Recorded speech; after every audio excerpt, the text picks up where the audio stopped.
শেখ হাসিনা বাংলাদেশে ফিরবে এত ডাকডোল পেটানোর আমি কিছু দেখি না। একজন সাজাপ্রাপ্ত আসামি 16-17 বছর নিপীড়ন, নির্যাতন, হত্যা মামলা, গম, ফ্যাসিস্ট কায়দায় দেশ চালিয়ে যে নিপীড়ন নির্যাতন করেছেন, হাজার হাজার ছাত্র জনতাকে যেভাবে হত্যা করেছেন, সেই মামলার দায়ে উনি অভিযুক্ত। কাজে উনি আসবেন এটা কিন্তু ইতিমধ্যেই ক্ষমতাসীন বিএনপির মুখপাত্র খুব সুন্দরভাবেই বলেছেন, আসুক, উনি আইনি প্রক্রিয়া ফেস করুক। এই বাংলাদেশে তো নজির আছে, সাজাপ্রাপ্ত মৃত্যুদণ্ডপ্রাপ্ত আসামি তাদের তো সাজা স্থগিত হয়ে গেছে এবং সে বিচারিক প্রক্রিয়ায় সে যাতে ন্যায় বিচার পায় সেটাও নিশ্চিত করা উচিত। কিন্তু বাংলাদেশের যে বিচার ব্যবস্থা সেগুলো নিয়েও তো মানুষের মধ্যে একটা আস্থা অনাস্থার ব্যাপার আছে।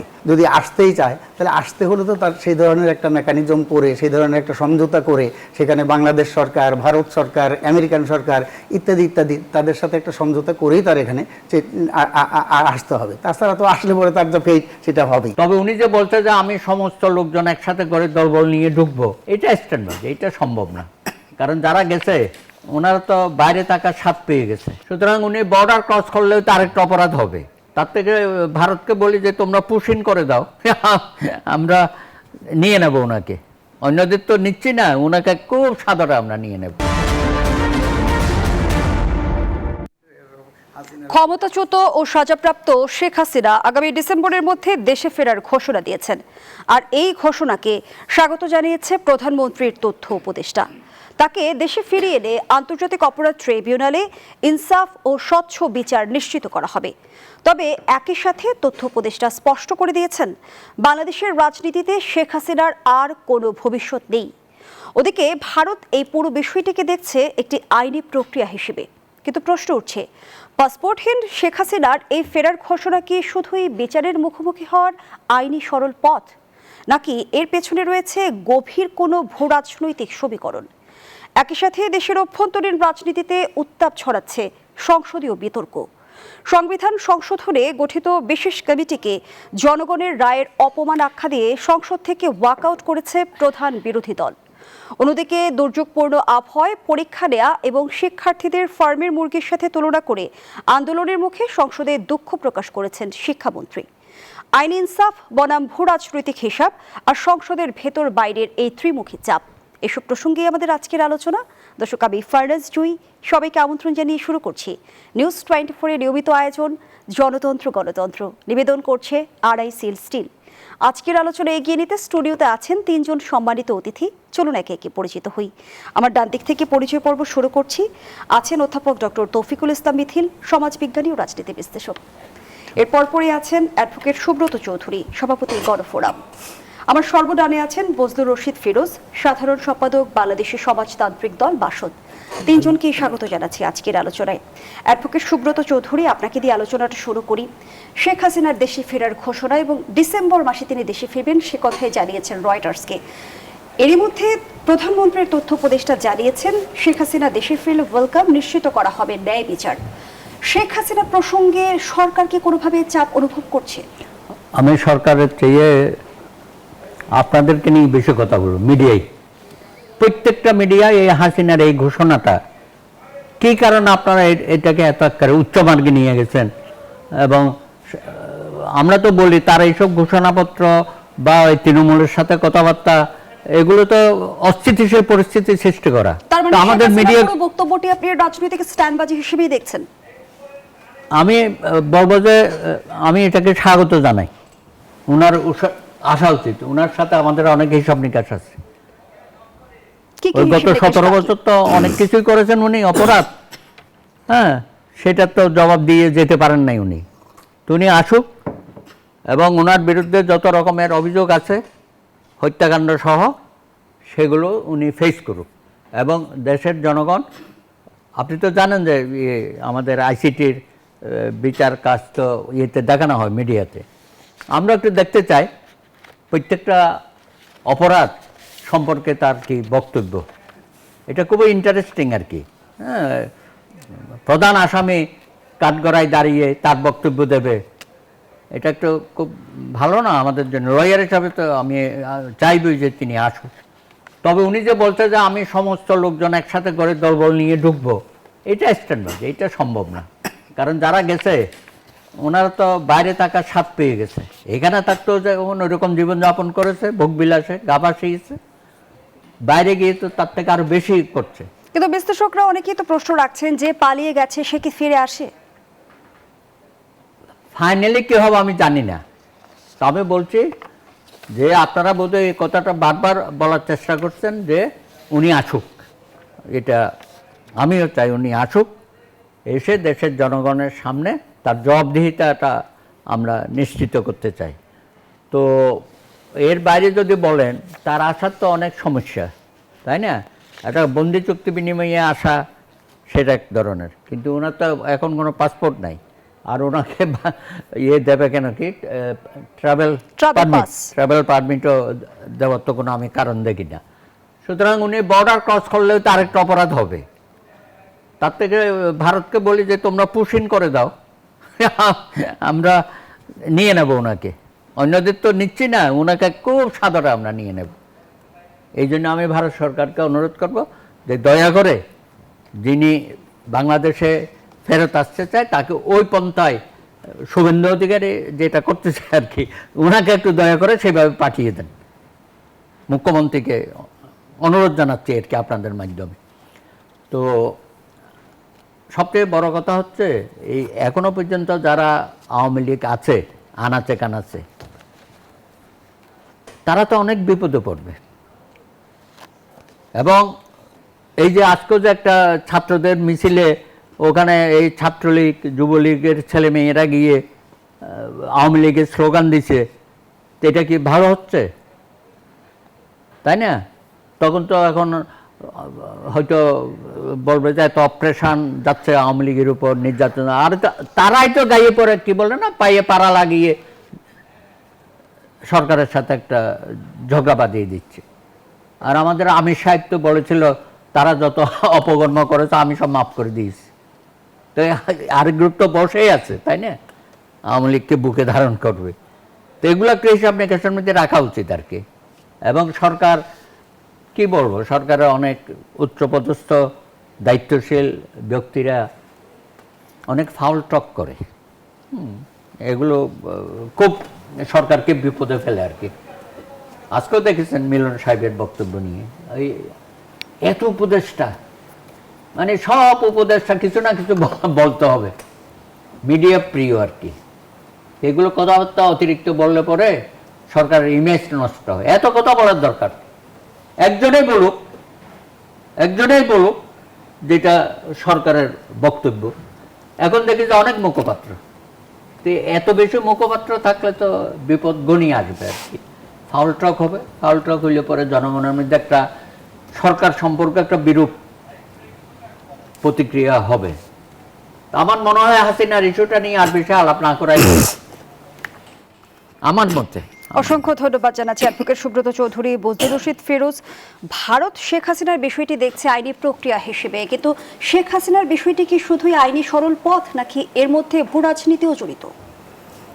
ধন্যবাদ আপনাকে, সহ আলোচক যারা আছেন তাদেরকেও শুভেচ্ছা জানাচ্ছি এবং যারা দর্শক শ্রোতা তাদেরকেও শুভেচ্ছা জানাচ্ছি। যে প্রশ্নটা করছেন যে শেখ হাসিনা দেশে ফিরে আসবে কিনা, ফিরে আসার ঘোষণা দিয়েছেন ডিসেম্বরে আসবেন। এর আগেও কয়েকবার ঘোষণা দিয়েছেন আসবেন বলে, আসেন নাই। আর বাংলাদেশের নাগরিক শেখ হাসিনা, তিনি তো আসতেই পারেন, কেউ আসতে চাইলে তো আসতেই পারেন, আসতে তো আমি কোনো অসুবিধা দেখি না, আসা উচিত। আর বাংলাদেশের সরকার তো অন্তর্বর্তীকালীন সরকার এবং বর্তমান সরকার, তারা তো বন্দি প্রত্যার্পণ চুক্তি অনুযায়ী তাকে ফেরত চেয়েছে, চিঠি দিয়েছে। তো তারা তো আনার জন্যে এখানে বসেই আছে, তারা তো চায় যে আসুক, কিন্তু ভারত সরকার সেটা দেয়নি তো ওই আইনি প্রক্রিয়ায়। আর শেখ হাসিনা নিজের থেকে বলছেন যে আসবে, তা আসলে সে আসুক, আসলে পরে তার যা সেটা ফেস করতে হবে, তাকে আইনি প্রক্রিয়া ফেস করতে হবে। এখন সে সাজাপ্রাপ্ত আসামি, এখানে আসতে হলে তাকে বর্ডারে যদি সীমান্ত পথে আসে, আসার পরে তাকে গ্রেপ্তার করতে হবে, জেলখানায় যাবে। জেলখানায় যাওয়ার পরে যদি তার আপিল করার সুযোগ থাকে, যদিও আইসিটি অ্যাক্ট অনুযায়ী 30 দিনের মধ্যে অ্যাপিল করতে হয়, কিন্তু সুপ্রিম কোর্ট আবার তার এখতিয়ার আছে, সে অ্যাপিল করার সুযোগ দিতে পারে চাইলে, আবার গভর্নমেন্টও দিতে পারে। আর বাংলাদেশ তো, এই বাংলাদেশে তো নজির আছে, সাজাপ্রাপ্ত মৃত্যুদণ্ডপ্রাপ্ত আসামি তাদের তো সাজা স্থগিত হয়ে গেছে। এটা হয়ে গেছে না বাংলাদেশে? এখানে প্রধানমন্ত্রী তারেক রহমান, তারও তো সাজাপ্রাপ্ত আসামি ছিল। এখানে আসার পরে তার আইনি প্রক্রিয়া সেটা সাজা মৌকুব হয়ে গেছে। এটিএম আজহার জামাতের যুদ্ধাপরাধী মৃত্যুদণ্ড হয়েছিল, সেই মৃত্যুদণ্ডও তো সেটা সাজা মৌকুব হয়ে গেছে, স্থগিত হয়ে গেছে। কাজে কি হবে সেটা তো পরবর্তী সময় দেখার ব্যাপার, কিন্তু তিনি আসতে চাইলে আসতে দেওয়া উচিত এবং আইনি প্রক্রিয়ায় তাকে আইনি হেফাজতে নেওয়া উচিত এবং সে বিচারিক প্রক্রিয়ায় সে যাতে ন্যায় বিচার পায় সেটাও নিশ্চিত করা উচিত এবং তার যাতে ন্যায় বিচার পায় এবং তার উপরে যাতে ইনজাস্টিস না হয় সেটা খেয়াল করা দরকার, সরকারের পক্ষ থেকে সেটা নিশ্চিত করা দরকার। কিন্তু বাংলাদেশের যে বিচার ব্যবস্থা সেগুলো নিয়েও তো মানুষের মধ্যে একটা আস্থা অনাস্থার ব্যাপার আছে। তাহলে সব কিছু মিলিয়েই কি হবে সেটা একটু দেখার বিষয় আছে। কাজে আমরা মনে করি যে যদি আসতে চায় আসতে দেওয়া উচিত, তার তো আসাই উচিত। সে তো এই দেশের নাগরিক, এই দেশের প্রধানমন্ত্রী ছিল। অন্যায় করলে তার শাস্তি হবে, যদি অপরাধ করে থাকে যে অপরাধের যে জন্য তার বিচার হয়েছে, শাস্তি হয়েছে, তো সেইটা আবার সুপ্রিম কোর্টে আপিল করলে পরে সেই সাজা বহালও রাখতে পারে, সেইটা আবার কমাইতেও পারে, যাবজ্জীবন করতে পারে, আরও কমাতে পারে, অথবা পুরা খালাস দিয়ে দিতে পারে এটিএম আজহারের মতো। সেটা তো বলতে পারবো না আমরা। তো শেখ হাসিনা নিজে থেকে এসে আত্মসমর্পণের কোনো সুযোগ থাকছে কি, নাকি তাকে আইনি প্রক্রিয়ার মধ্য দিয়ে আসতে হবে? আত্মসমর্পণ করার মানে হলো যে সে তো মৃত্যুদণ্ড সাজাপ্রাপ্ত আসামি। সাজাপ্রাপ্ত আসামি যদি বিমানবন্দরে আসে, বিমানবন্দরেই তাকে অ্যারেস্ট করতে পারে অথবা তাকে যেতে দিতে পারে যে আদালত পর্যন্ত বা কোর্টে। কারণ সে যেহেতু মৃত্যুদণ্ড পলাতক আসামি, পলাতক আসামি, সাজাপ্রাপ্ত আসামি, বিমানবন্দরে আসলে আইন অনুযায়ী তাকে গ্রেপ্তার করতে হবে, গ্রেপ্তার করে তাকে জেলখানায় নিয়ে যাবে।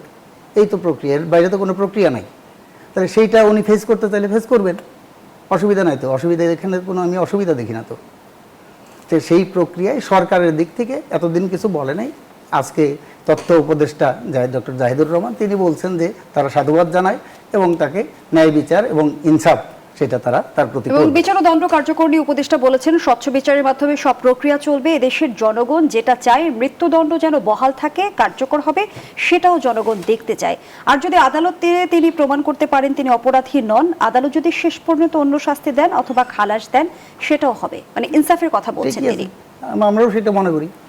তথ্য উপদেষ্টা যেটা বলছে ঠিকই বলছে, উনি আইনগত দিক থেকেই বলছেন। যদি আদালত তাকে অ্যাপিল করার সুযোগ দেয়, অ্যাপিল করবে। অ্যাপিলে যদি তার সাজা কমে যায়, মৃত্যুদণ্ড থেকে যাবজ্জীবন হয়, সেটা মেনে নেবে। অথবা যদি খালাস হয়ে যায়, একদম খালাসই দিয়ে দেয়। তবে একটা জিনিস এখানে তো আছে এই আইনি প্রক্রিয়া নিয়ে, যদিও দাদা বললেন, সুব্রতদা বললেন যে আইসিটি আদালতে খুব স্বচ্ছ প্রক্রিয়ায়, এখানে মিডিয়া থাকে, এগুলো সবাই দেখতে পারে বিচার প্রক্রিয়া। কিন্তু এটা নিয়েও তো amnesty international, human rights watch তারা কিন্তু এটা নিয়ে আপত্তি করেছে যে সেখানে বিচারিক প্রক্রিয়া, তাদের আদালতে তাদের আইনজীবীদের নিয়োগ দেওয়া ইত্যাদি ইত্যাদি, এগুলো নিয়ে কিন্তু আন্তর্জাতিক মহলে একটা বিশেষ একটা প্রশ্নবোধক চিহ্ন আছে, সেটা একটা আছে। আর দ্বিতীয় কথা হলো যেটা আপনি ভূরাজনৈতিক চাপ আছে কিনা, সেটা থাকতে পারে। ভূরাজনৈতিক চাপ তো সবসময়ই থাকে। এখন এখানে শোনা যাচ্ছে, এগুলো সোশ্যাল মিডিয়ায় ভর্তি, যে শেখ হাসিনার সাথে আমেরিকার যে রাষ্ট্রদূত ভারতে সার্জিও গোর, সে তো নাকি নিয়মিত দেখা সাক্ষাৎ করতেছে, তারে মানে একটা ইন্টারভেল নিয়ে দেখা সাক্ষাৎ করতেছে। তো সেগুলো কেন? মার্কিন রাষ্ট্রদূত কেন একটা পলাতক আসামি, সাজাপ্রাপ্ত আসামি, তার সাথে গিয়ে সেখানে দেখা করবে ভারতে? এগুলো নানা ধরনের যে কাজ সেগুলো আছে, সেগুলো কি হচ্ছে সেটা তো আমরা জানি না। এইগুলো শোনা কথা বা একটা নিউজ মিডিয়ায় আসছে, সেগুলো অথেন্টিক কতটুকু সেগুলো আমরা বলতে পারবো না। কিন্তু সেই ধরনের কিছু থাকতেই পারে। সে যখন ঘোষণা দেয়, যদি আসতেই চায়, তাহলে আসতে হলে তো তার সেই ধরনের একটা মেকানিজম করে, সেই ধরনের একটা সমঝোতা করে, সেখানে বাংলাদেশ সরকার, ভারত সরকার, আমেরিকান সরকার ইত্যাদি ইত্যাদি তাদের সাথে একটা সমঝোতা করেই তার এখানে আসতে হবে। তাছাড়া তো আসলে পরে তার যে ফেট সেটা হবেই। এবং প্রধানমন্ত্রী তথ্য উপদেষ্টা আরও যে বিষয়টি জানিয়েছে যে শেখ হাসিনার রাজনৈতিক ভবিষ্যৎ এই দেশে আর নেই। সেইটা তো যে কেউ বলতে পারে। এখন ধরেন এই গত 15-16 বছর ধরে, তার আগে 24-এর অভ্যুত্থানের আগে, তারেক রহমান সাহেব বাংলাদেশে আসবে এটা কেউ বিশ্বাস করছিল? আওয়ামী লীগের পক্ষ থেকে সমানে প্রচার করছে যে তারেক রহমান আর জীবনে আসতে পারবে না, তার রাজনীতি শেষ। এবং অনেক প্রচার হয়েছে সে মুসলেকা দিয়ে বিদেশে চলে গেছে। সেটা তো আর কেউ, তারেক রহমান তো ফিরে আসছে। কাজেই সরকারের পক্ষ থেকে তারা তাদের অবস্থান ব্যাখ্যা করবে। আর জনগণ, সেটা জনগণ তো এখন, আমিও জনগণের কথা বলি, উনিও জনগণের কথা বলবে, বিএনপিও জনগণের কথা বলে, জামাত ইসলামও জনগণের কথা বলে। সেই জনগণ যে কোন জনগণ সেটা তো নির্ভর করবে, সেটা আসলেই না বোঝা যাবে। জনগণ যদি প্রেজেক্ট করবেই। এখন এই বাংলাদেশের ইতিহাসে পাকিস্তান আমলে মুসলিম লীগকে তো মানুষ এখানে প্রত্যাখ্যান করছে, তাদেরকে তো নিষিদ্ধ করতে হয় নাই। কিন্তু মুসলিম লীগ এখানে ডাই ডাউন করে গেছে, তারা জনগণের মধ্যে নাই, জনগণের কোনো সমর্থন আদায় করতে পারে নাই। তা আওয়ামী লীগকে তো সেই প্রক্রিয়াও যেতে দিল। আমরা চাইছিলাম যে রাজনৈতিকভাবে আওয়ামী লীগকে মোকাবেলা করুক, নিষিদ্ধ করার মধ্যে দিয়ে না, একটা নির্বাহী আদেশের মধ্যে দিয়ে নিষিদ্ধ করে না। একটা সম্প্রতি স্বরাষ্ট্রমন্ত্রী যেমনটি জানিয়েছেন যে আওয়ামী লীগের দাফন দিল্লিতে হয়ে গেছে। একটা হলো সেগুলো হলো পলিটিক্যাল রেটরিক, রাজনৈতিক নেতৃবৃন্দ এই সমস্ত রেটরিক করে, ক্ষমতাসীন যারা থাকে তারা এগুলো বলে। রাজনৈতিক দাফন হয়ে গেছে কিনা সেটা আসতে দিলে, অ্যাক্টিভিটি করতে দিলে সেটা না বোঝা যাবে। এক, দুই নম্বর কথা হলো যে আমরা নির্বাহী আদেশে যে কোনো রাজনৈতিক দল নিষিদ্ধ করুক, এটা আমরা চাই না, এটা ঠিক না। তাকে যদি বিচার করে অপরাধ করে, দল হিসাবেও অপরাধ করলে পরে এখন আইসিটি আদালতে এতদিন হয়ে গেল, অন্তর্বর্তীকালীন সরকারের 18 মাস এবং এই সরকারের 5 মাস, তাই আওয়ামী লীগের সংগঠন হিসাবে এখানে আগে যেমন আইসিটি একটা ছিল না, ব্যক্তির বিচার করা যেত, সংগঠনের বিচার করা যেত না, এখন সেটা সংশোধন করে অন্তর্বর্তীকালীন সরকারের সময় সংগঠনেরও বিচার করা যাবে। তাহলে আওয়ামী লীগকে সেই বিচারিক প্রক্রিয়া চিফ প্রসিকিউটর কিন্তু ইতিমধ্যে জানিয়েছে যে সংগঠন হিসেবে আওয়ামী লীগের বিরুদ্ধে তদন্ত চলছে। হ্যাঁ, তদন্ত চলছে, তদন্ত শেষ হোক। তদন্ত শেষ হওয়ার আগে দাফন হয়ে গেছে এটা তো বলা ঠিক না। তদন্ত শেষ হোক, বিচার কাজ সম্পন্ন হোক, রায় হোক, সে সাজাপ্রাপ্ত হোক, এবং সাজা সেই কি ধরনের সাজা দেবে, নিষিদ্ধ করার সাজা নাকি কয়েক বছর সে রাজনীতি করতে পারবে না এই ধরনের সাজা, নাকি ভিন্ন নাম নিয়ে আসতে হবে সেই ধরনের সাজা। এইটা তো আমরা দেখছি বাংলাদেশি ইতিহাসে, জামাত ইসলামকে কয়েকবার নিষিদ্ধ করছে না? নিষিদ্ধ করে কি জামাত ইসলামের রাজনীতি ঠেকাতে পারছে নাকি? চলছে তো, গুপ্ত হিসাবে ছিল, আওয়ামী লীগের অভ্যন্তরে ছিল গুপ্ত হিসাবে, বিএনপির অভ্যন্তরে গুপ্ত হিসাবে ছিল, তারা এখন বেশি বেরিয়ে আসতেছে। কাজে নিষিদ্ধ করলে পরে বরঞ্চ সেগুলো একটা সন্ত্রাসী যে কার্যক্রম, সেই কার্যক্রমের দিকে ধাবিত হয়। তার মানে এখনই কিছু প্রেডিক্ট করা যাচ্ছে না। এই জন্য আমরা বলছি যে একটা রাজনৈতিক দল জনগণের কাছেই তাদেরকে ফেরত যেতে দেওয়া উচিত। তো জনগণই যদি শেখ হাসিনাকে না চায় বা আওয়ামী লীগকে না চায়, তারা প্রত্যাখ্যাত হবে, রাজনীতি করতে পারবে না, তারা টিকবে না। মুসলিম লীগ যেরকম পারে না, সেরকম আওয়ামী লীগও পারবে না এবং পারা উচিত না। এবং একই ধরনের মনোভাব, একই ধরনের যে স্বৈরাচারী আচরণ, যে কর্তৃত্ববাদী শাসন এবং দুঃশাসন চালিয়েছে, সেই ধরনের বিষয় যদি আওয়ামী লীগ এখনো ধারণ করে, তাহলে তাদেরকে প্রত্যাখ্যান করবে। অসংখ্য ধন্যবাদ জানাচ্ছি অধ্যাপক ডক্টর তৌফিকুল ইসলাম মিথিল। শেখ হাসিনা ঘোষণা দিলেন ডিসেম্বরে ফিরবেন। এই যে ডিসেম্বরের সময় নির্ধারণ, এর পেছনে সুনির্দিষ্ট কোনো কৌশল কিংবা অপকৌশল রয়েছে কিনা? আমরা আরো একটি প্রসঙ্গ যুক্ত করতে চাই। ভারতের শেখ হাসিনা এই মুহূর্তে কি স্ট্যাটাসে আছে আমরা জানি না, রাজনৈতিক আশ্রয়ে রয়েছে কিনা সেটিও পরিষ্কার নয়। তাহলে শেখ হাসিনার ফেরার প্রক্রিয়াটা আসলে কি হবে? ধন্যবাদ আপনাকে এবং ধন্যবাদ বিজ্ঞ আলোচকদের। আসলে শেখ হাসিনা বাংলাদেশে ফিরবে এত ডাকডোল পেটানোর আমি কিছু দেখি না। একজন সাজাপ্রাপ্ত আসামি এবং যিনি 16-17 বছর গুম, হত্যা, মামলা, নিপীড়ন, নির্যাতন, ফ্যাসিস্ট কায়দায় দেশ চালিয়েছেন এবং হাজার হাজার এই তরুণ হত্যাকারীর সাথে যার সংশ্লিষ্টতা আছে। আমি সম্মানিত সহ আলোচকের সম্মান রেখে কথাটা বলছি। উনি যেভাবে জনাব তারেক রহমানের সাথে শেখ হাসিনার বিষয়টি তুলনা করলেন, আমি সে ব্যাপারে দ্বিমত। শেখ হাসিনার ইস্যু এবং জনাব তারেক রহমানের ইস্যু ইজ ডিফারেন্ট। এটা বাংলাদেশের সবাই জানে যে জনাব তারেক রহমানকে রাজনৈতিকভাবে, শুধুমাত্র রাজনৈতিক স্বার্থ হাসিলের জন্য ওনার ওপর যে মিথ্যা মামলা দেওয়া হয়েছিল, কিন্তু শেখ হাসিনার প্রেক্ষাপট কিন্তু ডিফারেন্ট। শেখ হাসিনা কিন্তু রাজনৈতিকভাবে প্রতিহিংসা চরিতার্থ করার জন্য বিএনপি বা কোনো দল সেটা দেয়নি। 16-17 বছর নিপীড়ন, নির্যাতন, হত্যা, মামলা, গুম, ফ্যাসিস্ট কায়দায় দেশ চালিয়ে যে নিপীড়ন নির্যাতন করেছেন, হাজার হাজার ছাত্র জনতাকে যেভাবে হত্যা করেছেন, সেই মামলার দায়ে উনি অভিযুক্ত। কাজে উনি আসবেন, এটা কিন্তু ইতিমধ্যেই ক্ষমতাসীন বিএনপির মুখপাত্র খুব সুন্দরভাবেই বলেছেন, আসুক, উনি আইনি প্রক্রিয়া ফেস করুক। বিএনপি থেকে কিন্তু কোনো হুমকি দামকি দেওয়া হয়নি, যেটা আমরা দেখেছি। কখনো তারেক রহমানকে নিয়ে কত যে কটাক্ষ করেছেন, তারেক রহমানের সুবিচার দেশে আসলে হবে, সেই কথাটা কিন্তু প্রতিপক্ষ এবং সমমনা যে রাজনৈতিক দল আছে ওনাদের নেতৃবৃন্দরা কিন্তু অনেক ক্ষেত্রে এই নিয়ে কথাও বলেননি।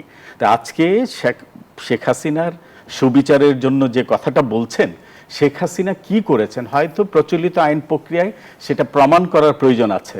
আমাদের চোখে কিন্তু আর কিছু দেখার বাকি নাই। আমরা স্পষ্টত দেখেছি 16-17 বছর কি করেছে, তারপরে এই জুলাই আন্দোলনে হত্যার মাধ্যমে উনি কি করেছে, এটা আমাদের কাছে কিন্তু ক্রিস্টাল। হয়তো দেশে প্রচলিত আইনে এখানে একজন আইনজ্ঞ আছেন, সেটা হয়তো প্রমাণের প্রয়োজন হবে। কাজে আমি দ্ব্যর্থহীনভাবেই বলতে পারি, একজন সাজাপ্রাপ্ত আসামি যিনি খুনি, তার বিচার বাংলার মাটিতেই হওয়া উচিত। কাজে উনি দেশে ফিরবেন। আমি এক অর্থে খুব খুশি যে একজন সাজাপ্রাপ্ত আসামি দেশে ফিরবেন এবং বাংলাদেশের মানুষ, বিশেষত যে তরুণদের মা বাবারা যারা শহীদ পরিবার আছে, ওরা দেখে যেতে পারবে, ওরা হয়তো শান্তিতে ঘুমাতে পারবে এই খুনি ফ্যাসিস্ট শেখ হাসিনার বিচার হয়েছে বাংলার মাটিতে। হয়তো বিদেশে থাকলে ন্যাচারাল যদি ডেথ হয়, ওরা হয়তো সেই শান্তিটা পাবে না। আমরা হয়তো বুঝতে পারছি না, এই জন্য কারণ আমার নিজের ছেলে মেয়ে বা আমাদের কেউ মারা যায়নি। যে তরুণ হারিয়েছে, যে বাবা মা, ওরা প্রতিটা হারে হারে, গতকালও একটা প্রোগ্রামে গিয়েছি, একজন শহীদের মা আর্তনাদ শুনেছি যে আপনারা যদি বিচার না করতে পারেন আমাদের হাতে ছেড়ে দেন। এটা কিন্তু উনি বলছেন আইন নিজের হাতে তুলে নেবে। এই যে একজন শহীদের মার আর্তনাদ, আমরা এগুলো দেখেও যদি বলি শেখ হাসিনার সুষ্ঠু বিচার হওয়া উচিত, আমরা কিন্তু শুধু রাজনৈতিক স্ট্যান্ডবাজি করছি। রাজনীতিকে শুধুমাত্র এই মুহূর্তে আমি বলবো, আপনি দেখেন যে জনাব তারেক রহমান, যিনি বিএনপির চেয়ারপারসন, ওনার পরিবার যে পরিমাণ নিপীড়ন নির্যাতনের শিকার হয়েছে, উনি দেশে ফেরার পর এবং দেশে ফেরার আগে বিএনপির নেতাকর্মীদের হাতে কয়জন আওয়ামী লীগের নেতাকর্মী মারা গেছে বা হত্যার শিকার হয়েছে দেখাতে পারবেন?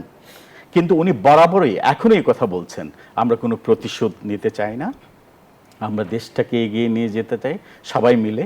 তবে অবশ্যই যে কাজটা করেছে তার শাস্তি হওয়া উচিত, এই ব্যাপারে জিরো টলারেন্স। আপনি দেখেন যে আমার সম্মানিত সহ আলোচক উনি বলেছেন একটা উদ্ধৃতি দিয়ে যে একজন আমির বলেছেন ক্ষমা করে দিয়েছি। বাংলাদেশের কারো ক্ষমা করার এখতিয়ার নাই, করতে পারে একমাত্র শহীদের বাবা মা। যিনি বলেছেন জামাতের আমির, উনি ক্ষমা করে দিয়েছেন আওয়ামী লীগকে, ওনার ক্ষমা করার এখতিয়ার কে দিয়েছে ওনাকে? উনি কি ক্ষমা করতে পারেন? ওনার ক্ষমা করার অধিকার আছে? শত শত শহীদের রক্তের বিনিময়ে আজকে কিন্তু কথা বলার স্বাধীনতা পেয়েছি। আমার মনে আছে 16-17 বছর অনেক টকশোতে যেতাম, টকশোতে কথা বলার পর বের হওয়ার পরেই জিজ্ঞাসাবাদের শিকার হতাম।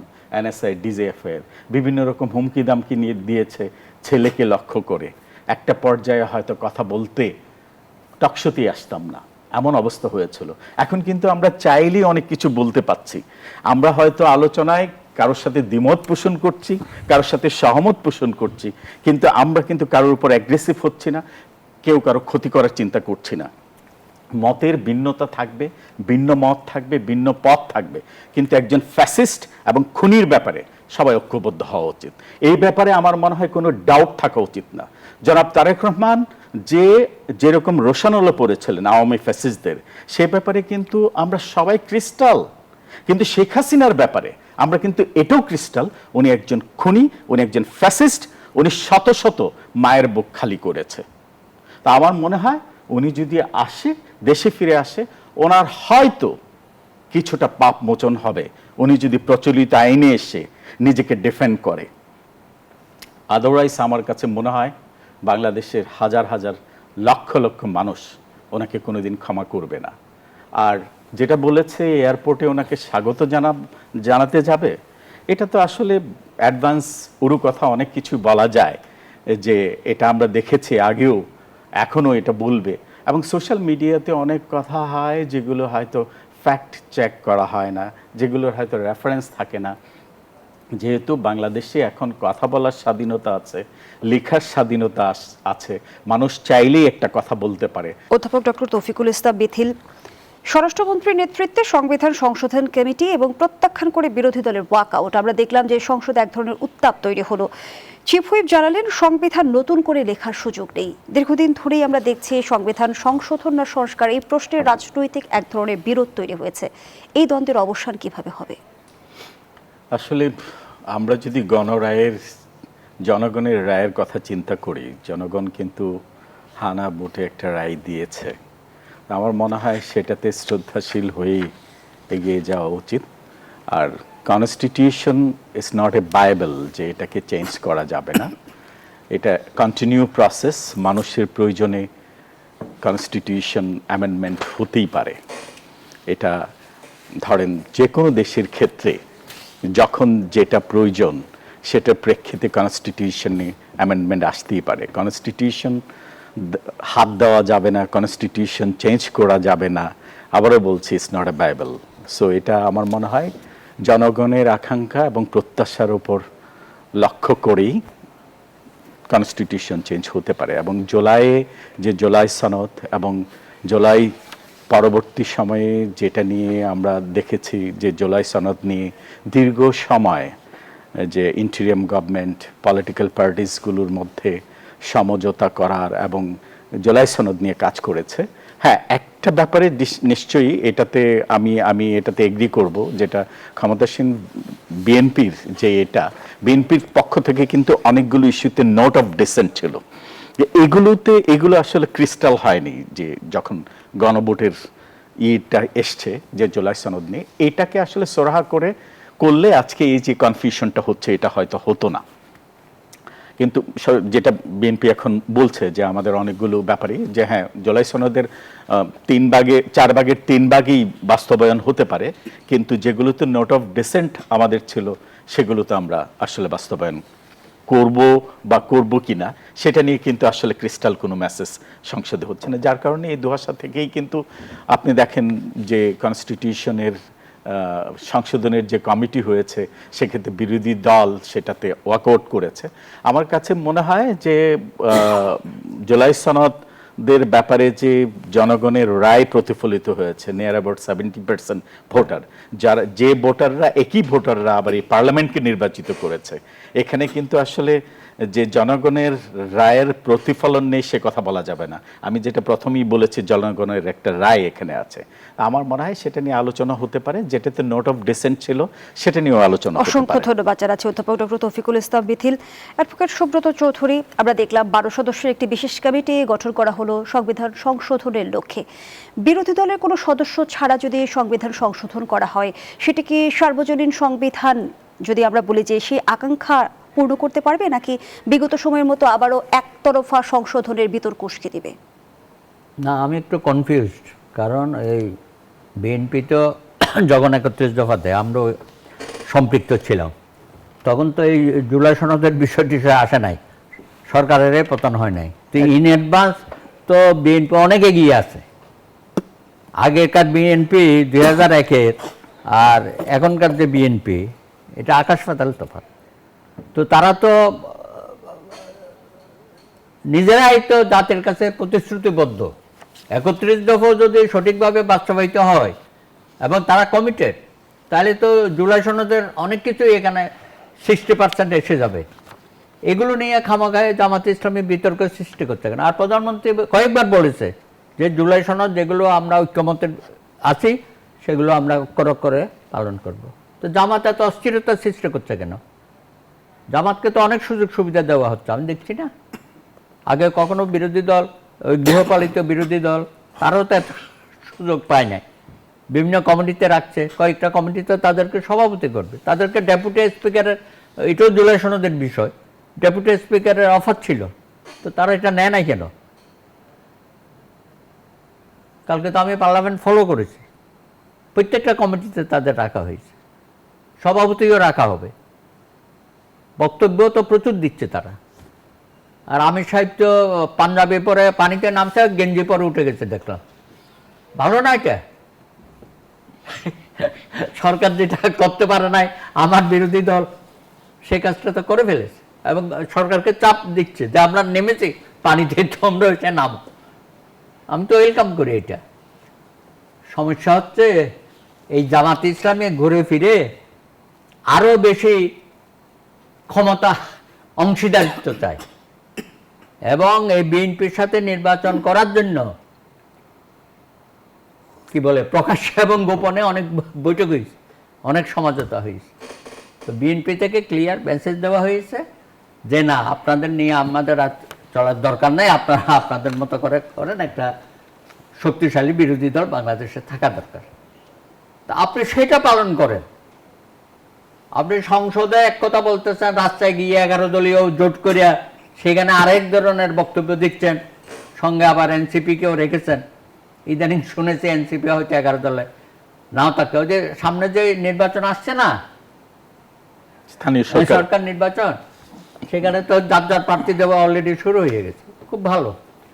তো আমার কথা হচ্ছে জামায়াতে ইসলামী এত রাগ, এত গোসা করার তো কিছু নেই ভাই, মাত্র 6 মাস হয়েছে। তার মানে বিরোধী দলের বিরোধিতার পিছনে আপনি গলদ দেখছেন? শুধু গলদ না, তারা আরো কিভাবে ওই ইউনূস সরকারের আমলে যত রকমের সুযোগ সুবিধা পেয়েছিল ওই ধরনের সুযোগ সুবিধা তারা চাচ্ছে। অসংখ্য ধন্যবাদ জানাচ্ছি বজলুর রশিদ ফিরোজ। 60-40। জি, ধন্যবাদ জানাচ্ছি। সংবিধানে গণভোটের প্রভিশন না থাকলে 2026 সালেও কোনো নির্বাচন নেই, এমন মন্তব্য করেছেন জামায়াতের আমির। তিনি আরো বলেছেন যে এখন গোশত হালাল আর ঝোল হারাম, একটা যদি হালাল হয় আরেকটা হারাম হয় কিভাবে? ধন্যবাদ। জামাত ইসলামের বিষয় নিয়ে তো দাদা বললেন, এই বিষয় নিয়ে কথা বলার কোনো অপেক্ষা রাখা নাই। এটা বাস্তবে একটা মুনাফিকদের দল, সকাল বিকাল মিথ্যা কথা বলে, সকালে এক কথা বলে, বিকাল আর এক কথা বলে। এখন এই সংসদ এতদিন চলার পরে 17 ফেব্রুয়ারি থেকে এখন এসে তারা এই ওয়াকআউট এগুলোর যে তামাশা নাটক এগুলো করছে। এইটা হলো যে কি, যেদিন সংবিধান এই সংস্কার পরিষদের শপথ বিএনপি নেয় নাই, সেই দিনই তো বোঝা উচিত ছিল বাস্তবে এই সংবিধান সংস্কার পরিষদের শপথ এটা হবে না এবং সংবিধান সংস্কার পরিষদ হবে না এখানে। এবং সালাউদ্দিন সাহেব ঠিকই গতকালকে বক্তৃতায় বলছে যে একটা শপথ সংসদ সদস্য হিসেবে শপথ নেওয়ার পরে সংবিধান সংস্কার পরিষদের শপথ নিলে আগের শপথ বাতিল হয়ে যায়। এবং সংবিধান সংস্কার পরিষদের শপথ কিসের ভিত্তিতে নিল? এই যে জুলাই সনদ আদেশ বাস্তবায়ন আদেশ, গণভোট, রাষ্ট্রপতির কোনো আদেশ দেওয়ার ক্ষমতা নেই। যেই মুহূর্তে থেকে বাংলাদেশের কনস্টিটিউশন মানে এক্সিস্ট করে, সেই কনস্টিটিউশনের অধীনে যে রাষ্ট্রপতি থাকেন সেই রাষ্ট্রপতির কোনো সাংবিধানিক আদেশ দেওয়ার দিতে পারে, অর্ডিন্যান্স জারি করতে পারে, কিন্তু অধ্যাদেশ জারি করতে পারে, আদেশ জারি করতে পারে না। যেই আদেশ বলে গণভোট হয়েছে, আদেশটা অবৈধ, রাষ্ট্রপতি দিতে পারে না, অসাংবিধানিক, এবং যে গণভোট হয়েছে এটা অসাংবিধানিক। তো সেই জন্যে এটা আগেই বোঝা উচিত ছিল। এবং সালাউদ্দিন সাহেব আমি বলছি যে এটা ভালো ওপেন বলছে, এটা দেশবাসীর সামনে। এই সময় এই যে 2026 সালে নির্বাচন হওয়ার কথা ছিল না, যেটা জামাতে ইসলাম, এরা তো এই অন্তর্বর্তীকালীন সরকার ইউনূস সাহেব এবং আমেরিকা এগুলো মিলিয়ে তারা ফন্দি করছিল এটা 5 বছর ক্ষমতায় থাকবে, 10 বছর ক্ষমতায় থাকতে চেয়েছে কেউ কেউ। তাহলে সেই পরিকল্পনার অংশ হিসেবেই তারা কিন্তু এটা বলে যে গণভোট যদি না মানে, জুলাই সনদ না মানে, তাহলে 2026 সালে ইলেকশনটাও অবৈধ। এই যে গোস্ত ঝোল হারাম দুইটা এটা বলছে, তারাই তো আসলে গোস্ত এবং ঝোল হারাম এটা তারা বলছে। যে সংবিধান সংস্কার পরিষদের শপথ নিয়ে সংসদ অধিবেশনে কেন বসছে? তাদের তখন থেকেই ওয়াকআউট করা দরকার ছিল যে সংবিধান সংস্কার পরিষদ না করলে আমরা এই পার্লামেন্টে যাব না। তাহলে সংবিধান কেন্দ্রিক যে বিতর্ক আমরা দেখছি সেটা কি অহেতুক এটা বিতর্ক? মেকি অহেতুক বার্গেনিং করে কত কিছু আদায় করা যায়। এবং এই সংসদের মধ্যে ওই যে সংসদীয় কমিটি 6টা হয়েছে, তার মধ্যে সবচেয়ে গুরুত্বপূর্ণ যে কমিটি, যে সরকারের যে ক্রয় সংক্রান্ত যে কমিটি, সেই কমিটির সভাপতি হয়েছে সৈয়দ আব্দুল্লাহ আবু তাহের, জামাতের যে এখানে উপনেতা, সংসদের উপনেতা করছে। কাজে সবগুলো তারা খেতে চায়, মানে গাছেরটাও খেতে চায়, তলেরটাও পুরাইতে চায়। এটা তো জুলাই সনদের পার্ট। মানে এই যে না পার্ট হোক, তার মানে বলতেছে যে তারা ওই গাছের আগারটাও খাবে, তলারটাও পুরাবে, সেই প্রক্রিয়ার মধ্যে জামাত ইসলাম তাহলে কি আছে। বিরোধী দল পর্দার অন্তরালে অন্য কোনো রাজনীতির কৌশল অবলম্বন করছে? আমি প্রশ্নটি রাখছি, বিরতির পর ফিরছি। দর্শক, জনতন্ত্র গণতন্ত্রের এই পর্যায়ে আবারও বিরতি নিচ্ছে, সাথেই থাক। ফিরে এলাম, দেখছেন গণতন্ত্র নিবেদন করছে আড়াইসিএল স্টিল। আমরা আবারও ফিরছি আলোচনায়। জনাব বজলুর রশিদ ফিরোজ, যে প্রশ্নটি রেখে বিরতিতে গিয়েছিলাম, আপনি বলছিলেন বিরোধী দল মেকি বিরোধিতা করছে। তাহলে পর্দার অন্তরালে বিরোধী দল কি ভিন্ন রাজনীতি করছে? তারা কি দ্বৈত রাজনীতি করছে বলা যায়? না, দ্বৈত রাজনীতি করছে না তারা, তারা তাদের রাজনীতিটাই করছে। তারা যে রাজনীতি সেটাই সেই পাকিস্তান আমল থেকে করছে, বাংলাদেশেও স্বাধীন বাংলাদেশে তারা সেই একই রাজনীতি করছে। আর বাস্তবে বিরোধী দল বলছে যে বাস্তবে সংসদে বিরোধী দল আছে বলে তো আমি মনে করি না। সংসদে তাহলে কারা? তারা সংসদে তো সবসময়ই তো এই যে 2টা অধিবেশন চলতেছে, 2টা অধিবেশন হলো, এই অধিবেশনে তো তারা সবসময় বলছে সরকারি দল আর বিরোধী দল মিলে আমরা একসাথেই দেশটা পরিচালনা করব, একসাথেই আছি, আমরা সরকারকে সমর্থন করব। বিরোধী দলীয় নেতার বক্তৃতা শোনেন, এগুলো আছে এখনো পর্যন্ত ইয়েতে রেকর্ডে আছে, অন রেকর্ড, তারা সেইটাই বলতেছে। বাইরে এসে তারা এটা না বললে তো তাদের যে মেকি বিরোধী দল, সেই বিরোধী দলের যে মুখটা সেটা থাকে না, তো সেই জন্য সেটা বলছে। তো সেই জন্যে এখানে বাইরে তো তাদের কিছু বলতে হয়, করতে হয়, দেখাইতে হয়, এটা বলছে। এখন দেখেন এই যে বাজেট অধিবেশনগুলো, আমি এটা বলি সবসময়, এই বাজেট নিয়ে একটা কথা বলছে বিরোধী দলের কোনো নেতা যে এই খাতে বরাদ্দটা, কোনো একটা সংশোধনী প্রস্তাব দিছে যে ধরেন শিক্ষা খাতে কেন বাজেটের 2% উপরে আমরা উঠতে পারলাম না এখনো পর্যন্ত? 2% এখনো এইবারেও কিন্তু উঠে নাই, 1.79। তাহলে 2% কেন উপরে উঠতে পারলাম না? কৃষি খাতে কেন আর একটু বরাদ্দ বাড়ানো গেল না? কৃষি কার্ডটিতে দিচ্ছে ঠিকই আছে, আর কেন বাড়লো না? 43,000 কোটি কেন? এটা 50,000 কোটি টাকা কেন হইল না? এই বিষয়ে কোনো বক্তব্য শুনছেন? তাহলে বিরোধী দলের কাজ কি? সরকারি দলের জন্য, সরকারকে ঠিক পথে রাখার জন্য, জনস্বার্থে কাজ করার জন্য তারা একটা ওয়াচডগের মতো কাজ করবে। তো সেই রকম কোনো প্র্যাকটিস দেখছেন এখানে বিরোধী দলের? না জামাতের, না এনসিপির, কারো কোনো আছে? তাহলে তারা কিন্তু ব্যক্তিগত বিষয় নিয়ে, উপজেলা কমপ্লেক্সে সেখানে এমপিদের সিট দিতে হবে, সবাই মিলে টেবিল চাপড়ে কিন্তু সেটা সমর্থন করতেছে। তাহলে ওখানে এমনিতেই দেখেন, এই যে স্থানীয় সরকারের কথা আসলো, উপজেলা এমনিতেই ট্রায়াঙ্গেল, এমপি সাহেব, ইউএনও সাহেব, উপজেলা চেয়ারম্যান, তিনজনের টানাটানিতে উপজেলা পরিষদ কিন্তু অকার্যকর বাস্তবে। তাহলে সেই জায়গায় আরও উপজেলা পরিষদে যদি এমপি সাহেবের অফিস দেয়, ওখানে উপজেলা চেয়ারম্যান ওখানে বসতে পারবে, ইউএনও সাহেব ওখানে কাজ করতে পারবে? তাহলে এই সমস্ত আলাপ আলোচনা ওখানে হচ্ছে বাজেট অধিবেশনের মধ্যে, এই জায়গায়। তার মানে এই যে বিরোধী দলের ভূমিকা, বাস্তবে কি তারা বিরোধী দল হিসেবে ভূমিকা পালন করছে? না, তারা আসলে বাস্তবে আগে, এই যে এর আগে এক জায়গায় শুনছিলাম এদেরকে নাকি এখন কিউট বিরোধী দল বলে। আগে গৃহপালিত বিরোধী দল বলতো, এখন জামাত ইসলাম এনসিপিকে কিউট বিরোধী দল, মানে খুব সুন্দর বিরোধী দল একটা আর কি, সমঝোতার বিরোধী দল। অসংখ্য ধন্যবাদ জানাচ্ছি বজলুর রশিদ ফিরোজ। অ্যাডভোকেট সুব্রত চৌধুরী, যেমনটি বজলুর রশিদ ফিরোজ বলছিল যে বর্তমান বিরোধী দলকে বলা হয় কিউট বিরোধী দল, কিন্তু সেই কিউট বিরোধী দলের প্রসঙ্গে যদি আমি বলি, যেমনটি জামাতের আমির বলেছেন, 94 সালে আমরা অনুরোধ করেছিলাম কেয়ারটেকার সরকার বাস্তবায়ন করার জন্য, সরকার এটা আমলে নেয় নাই। এখন আমরা তখন আন্দোলন করেছি, সংসদের ভেতরে করেছি, বাইরে করেছি, শেষ পর্যন্ত ওই সরকার একটা পার্লামেন্ট গঠন করে একটা মাত্র বিল পাশ করে বিদায় নিয়েছিল। সেই বিলটা ছিল কেয়ারটেকার সরকারের বিল। এ সময় গণভোটের রায় বাস্তবায়নের জন্য সংসদের ভেতরেও রাজপথে লড়াই চালিয়ে যাওয়ার ঘোষণা দিয়েছেন জামায়াতের আমির। তাহলে কি আবারও সংঘাতের রাজনীতির দিকে আমরা ধাবিত হচ্ছি কিনা? এরা তো সবসময় তো আওয়ামী লীগের সাথেই ছিল।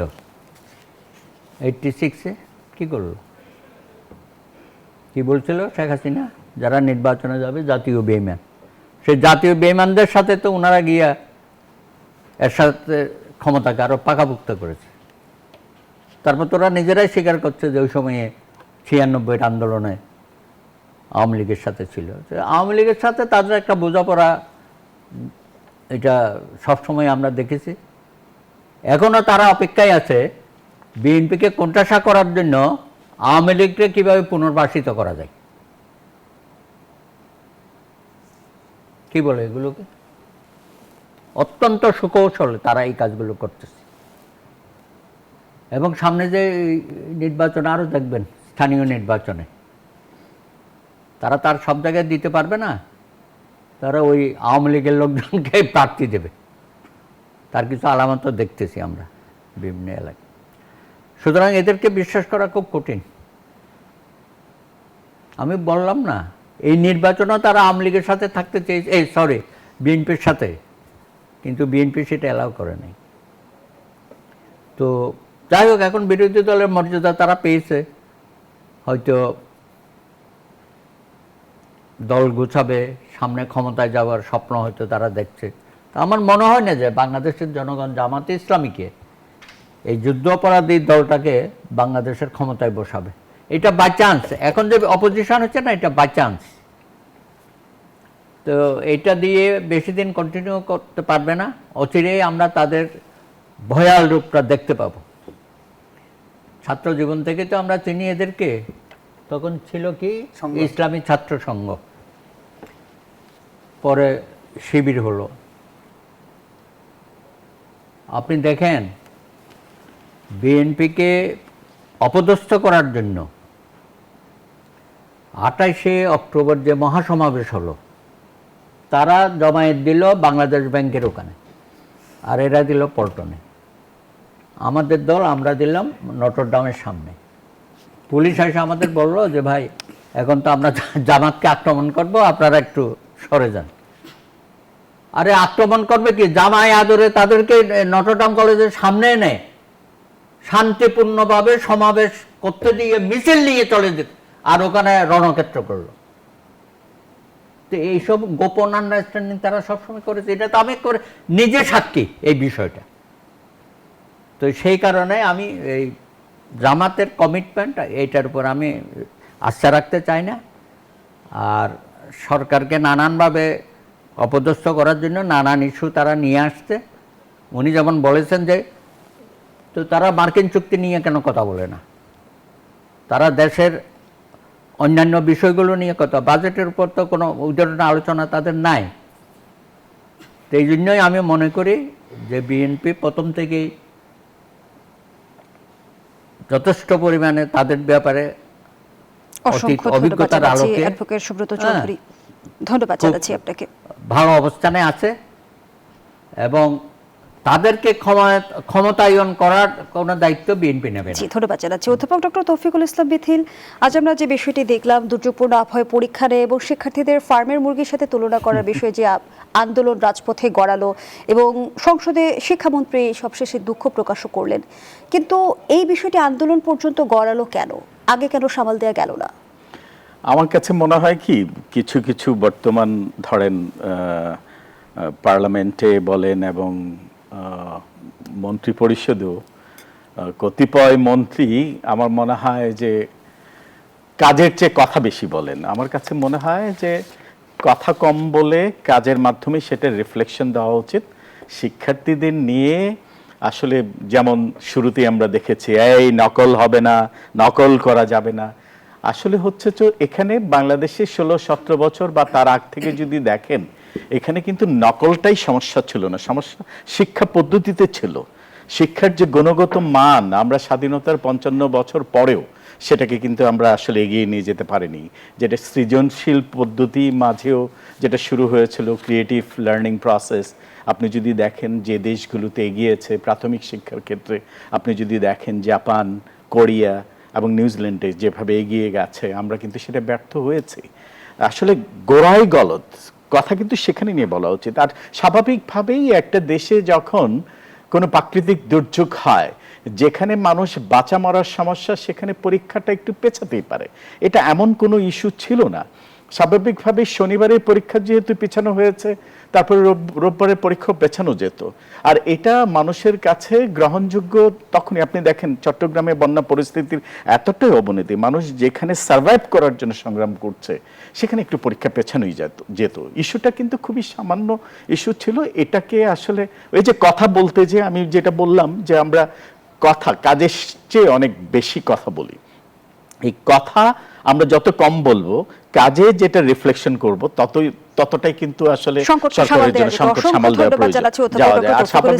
ধন্যবাদ জানাচ্ছি বজলুর রশিদ ফিরোজ, ধন্যবাদ জানাচ্ছি অ্যাডভোকেট সুব্রত চৌধুরী। আমরা আমাদের আয়োজনের একেবারেই শেষ পর্যায়ে, দর্শক এখানেই শেষ করছি জনতন্ত্র গণতন্ত্রের আজকের আয়োজন।